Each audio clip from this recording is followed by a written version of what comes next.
ಸರ್ಕಾರಿ ಪ್ರೌಢಶಾಲೆ ಬಾಲಕಿಯರ ಪ್ರೌಢಶಾಲೆ ಬನ್ನೂರು ಇಲ್ಲಿ ಇಂದು ವಿಶ್ವ ಪರಿಸರ ದಿನಾಚರಣೆಯನ್ನು ದಿನಾಂಕ 5/6/2024 ಆಚರಿಸ್ತಾ ಇದ್ದೇವೆ. ಇದನ್ನು ನಮ್ಮ ಶಾಲೆಯ ಇಕೋ ಕ್ಲಬ್ ವತಿಯಿಂದ sir C V Raman eco club ವತಿಯಿಂದ ಆಚರಿಸ್ತಾ ಇದ್ದೇವೆ.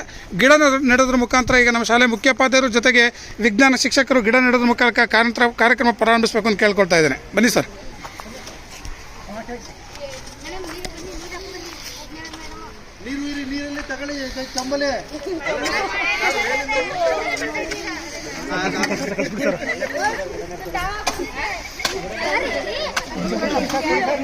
ಈ ಒಂದು ಕಾರ್ಯಕ್ರಮಕ್ಕೆ ನಮ್ಮ ಸಾಮಾಜಿಕ ಅರಣ್ಯ ವಲಯ ಟಿ ನರಸೀಪುರ ತಾಲೂಕು ಇಲ್ಲಿನ ಡೆಪ್ಯೂಟಿ ರೇಂಜ್ ಫಾರೆಸ್ಟ್ ಆಫೀಸರ್ ಆದಂತಹ ಶ್ರೀಯುತ ಆಂಟೋನಿ ಸರ್ ಅವರು ಗಿಡಗಳಿಗೆ ಮಣ್ಣನ್ನು ಹಾಕಿ ನೀರನ್ನು ಹಾಕಿ ಒಂದು ಹಸಿರು ಪರಿಸರವನ್ನು ನಮ್ಮ ಶಾಲೆಯಲ್ಲಿ ಸೃಷ್ಟಿಸಲಿಕ್ಕೆ ಸಹಕರಿಸ್ತಾ ಇದ್ದಾರೆ.